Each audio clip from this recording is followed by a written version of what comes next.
Hello, I'm Will Sampson. Welcome to the Woodworking Network podcast.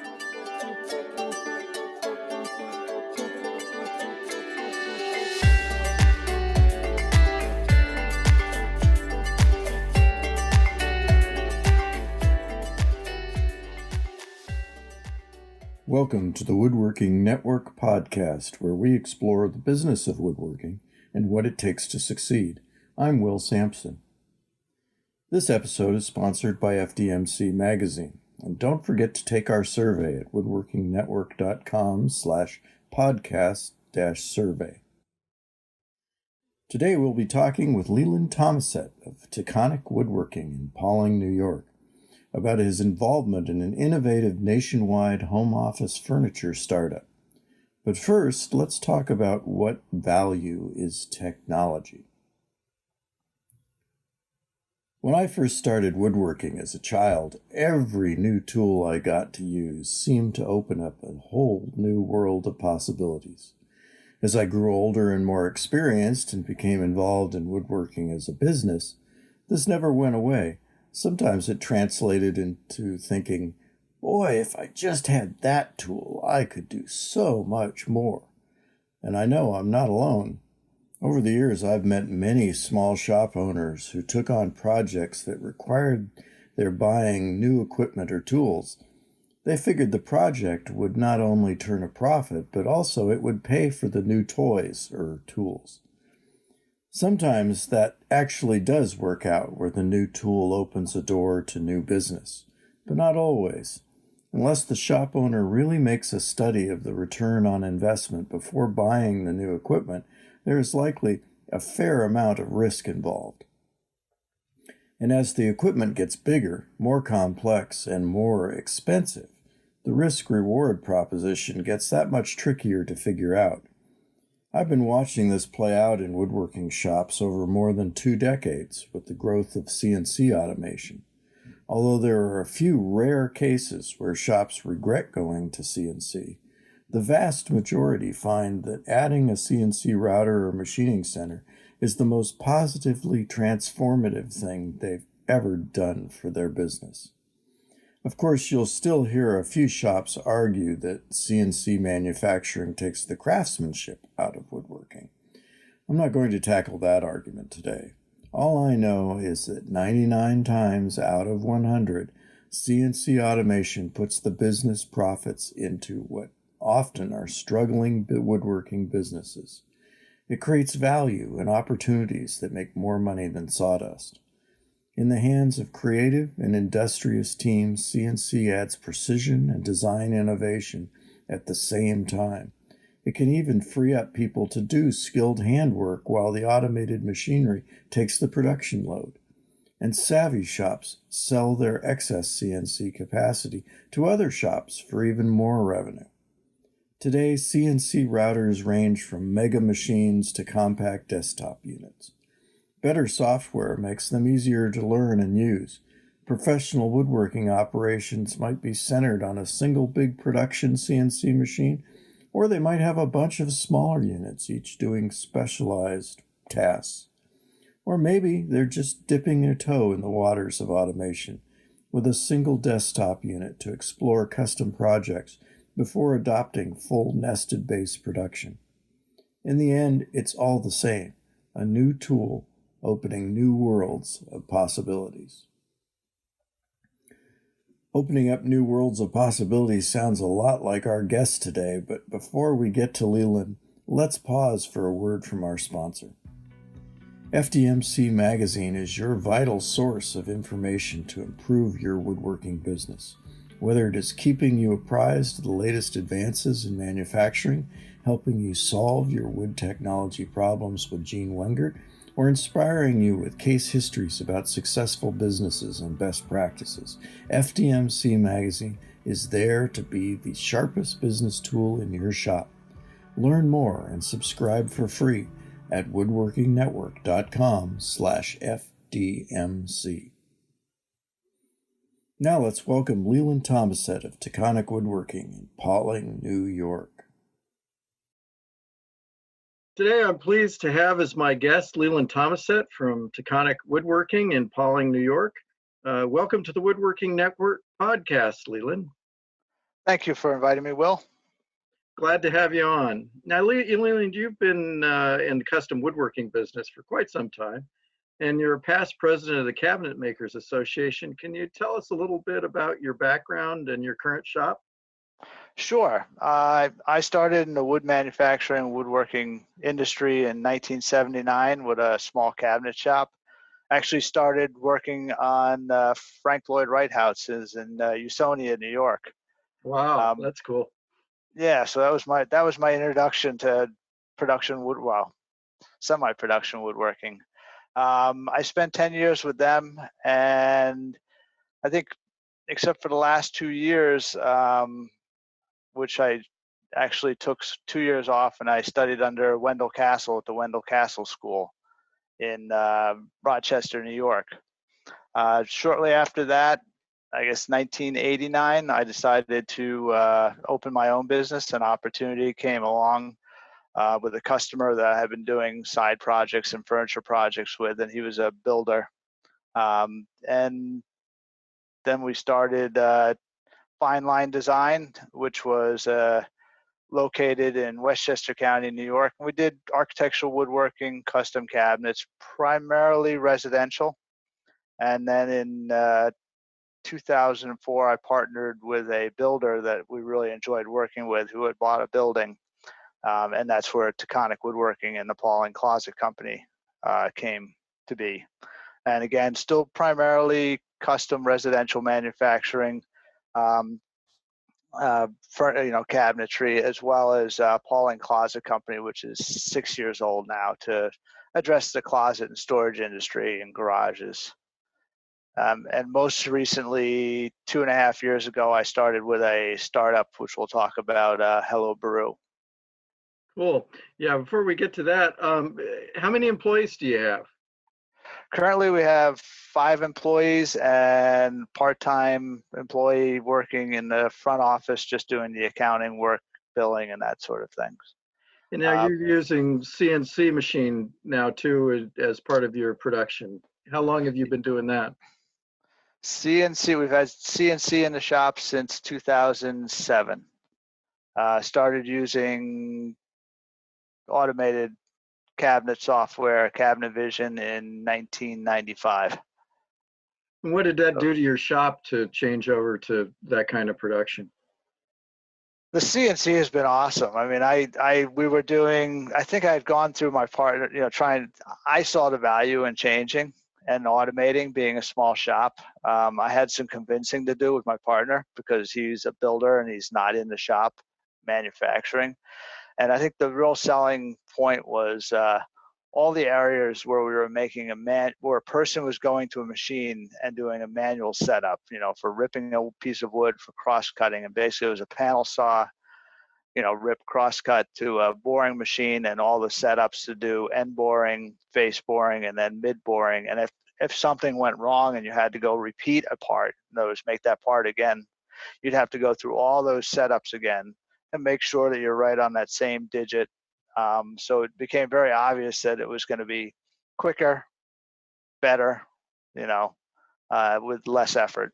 So that it opened up a whole new world for us. We purchased our CNC in, like I said, 2007, and then we ran into the Great Recession. And I think I was asked once when I was giving a talk at one of the trade shows, if I regretted that decision to buy the CNC just before the recession, and it in turn saved our bacon, because we started machining parts for larger companies who hadn't automated and had downsized, but still occasionally were getting these big commercial jobs. So I suddenly realized that getting paid for every piece every time, and if there were 2 more pieces, I got paid 2 more times for those 2 pieces, that it was a good way to sort of hedge my bet on making money on the projects. Makes good economic sense. It did. Now, a lot of owners of small to medium-sized woodworking businesses struggle along without any formal business training, but I gathered that you not too long ago attended a fairly intensive business program. Can you tell us about that? Sure. Actually, a fellow CMA member, Matt Krieg, had told me about this program, Goldman Sachs 10,000 Small Businesses. And basically, you had to go in, showing an interview certain criteria, the number of employees you had, years in business, your annual revenues. And if you were accepted into the program, it was either the national program where they flew you to Boston for a week, for 2 different weeks during the course of the program, or for myself, I was able to attend at LaGuardia Community College where it started. And it was basically 3.5, almost 4 months, every Friday from 6 a.m. till about 6 p.m. Nothing but working on your business and really trying to understand the differences between an opportunity, but an idea, and how to turn that idea into a business opportunity, which included vetting, feasibility, how you were going to market, competition, accounting, how to really, really understand your balance sheet and how to use it and how to be able to do checks and balances and come up with forecasting that was realistic forecasting. So it had really taken my, as I say, I've been doing this for 30 plus years, and I spent the first 28 years backing into becoming a businessman. Like a lot of tradespeople, we do this because we love to build things and design things and make them with our hands. And the business background is not always up to par with the skill and fabrication skill. So marrying the two together has been truly a great change in my business. Wow, that sounds spectacular. I know that I joke sometimes in my pricing workshops that a lot of guys get by on a checkbook P&L. If there's money in the checkbook, they must be doing okay. Yeah, exactly. And one more thing, I mean, during COVID, Goldman Sachs and this 10,000 small businesses have been just really great with, in the beginning in March, with weekly webinars and just what was going on in Congress. And now we just had a virtual Capitol Hill day where we were able to spend the day talking with our congressmen and representatives from our different geographic areas across the country, and come up with a list of things that we wanted to come out of this next bill for COVID, the COVID relief next that they're voting on and working on currently in Congress. And a couple of big things were, being able to a little bit of shield for liability, a second round of PPP, and also some modification to the unemployment regulations and extra money going towards that. So it's gotten me active with my local senator and Congress people, which I've never done in my life, which has kind of been cool.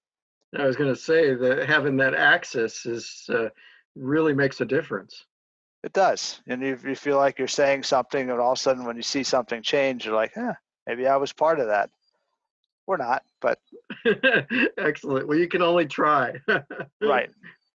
Well, during this whole COVID pandemic thing, we're hearing a lot of reports that there is a lot of interest in custom home office projects. Obviously, a lot of people had stay-at-home orders and had to work at home if they could, and suddenly realized that their home environment was not necessarily the best environment for working. Did that inspire your latest venture in that area, or are you already involved in the field? I had already done home offices. Actually, we had started a website up years ago, homeofficefurnishings.com, in actually 1999, and really started marketing in 2000 and 2001. And shortly after 9/11, that business really took off for all the wrong reasons, because all the people that were displaced out of the Twin Towers and lower Manhattan were basically working from their homes. And this is different reason, but it's very similar, that now we're seeing an ask for people like, hey, you know what, we're coming up to our country home where the kids we're doing some homeschooling with them. My husband's working from home. He can't have the distractions. You just, he needs something besides a kitchen table, where somebody's having breakfast and you're trying to do a conference call, and it's not working out. So we've found that customers are asking us for creating spaces in their home for home offices, and one case even a closet that had a desk sort of office space in it. And also with the startup Hello Brew that I'm working with, which is a platform where our customers across the country look at our catalog of furnishings, and sit to stand desks are big right now, as well as your traditional desk. And the beauty of Brew and using that platform is you go in, you pick, say, a sit to stand desk, and you have a 600 square foot studio apartment and you need it to fit there. You have the ability, using augmented reality, to scale that piece X, Y, and well, not so much in the height because you have the lift on it, but certainly X and Y. That goes to a manufacturing partner. Say the order comes in from San Francisco or the Bay Area, it goes to a manufacturing partner in the Bay Area. The materials are shipped to them. They take their CNC and their excess CNC capacity, and they machine those parts. And then we have white glove delivery that comes and picks it up. And that's starting to get very busy, and especially since I think now 4 weeks ago, we were listed on Google's internal internet as a preferred vendor for cabinetry and office furnishings. And where a lot of people are working from home, people are thinking about it now, is how to make a truly usable home office. Let's back up just a little bit and, Sure. and talk about how around. the different pieces of that process work. Sure. How does the virtual reality app work? As I understand it, it's so the person can actually use their phone or their tablet or whatever and place the furniture visually in their room. Correct. Is that correct? Correct. So let's say you have 2 windows in your apartment and you want that piece of furniture to fit right between those 2 windows. You'll go on the app, you'll look at desks or home office furnishings, you'll pick a style you like, and then it opens up in the augmented reality space within the platform, and you'll see that model against the wall. Then you have the ability to hit plus or minus. I believe finger gestures are working as well, and you'll be able to stretch it to fit within the space. And you're also able to change through the various materials, whether it's one of the Chinooki veneers or Opera 3B, which are your super gloss and your super mattes, or just a Tafisa line. Again, these all have different price levels, which is kind of cool, and it's automatically priced on the web. Once they choose something, then they check out, and when they check out, then we get the order that comes into us, and then we look in that region in the country for a shop that's a manufacturing partner. Using cabinet vision, I'm able to take that piece, since it's parametric. I just change the XY dimensions, output a file called a PNC file, and I'm able to send that to another shop with cabinet vision and a CNC, and it doesn't interfere with their current databases, which is beautiful. It just looks at the machine instruction for the machine sitting on their shop floor, which makes it super clean, super easy. There's no loading my databases. And the idea is this excess CNC capacity. When the founder came to me a couple of years ago, he said, I want you to be the design engineer, and we want you to design around what you think is the best automation and the most common. And I said, well, that's going to be a 3-axis nested base router. And as far as excess capacity goes, I had a conversation with an investor, and I said, I've had my CNC, and I'll start by this. My CNC is my ATM machine. I've had that machine since 2007. It's 2020 now, so 13 years.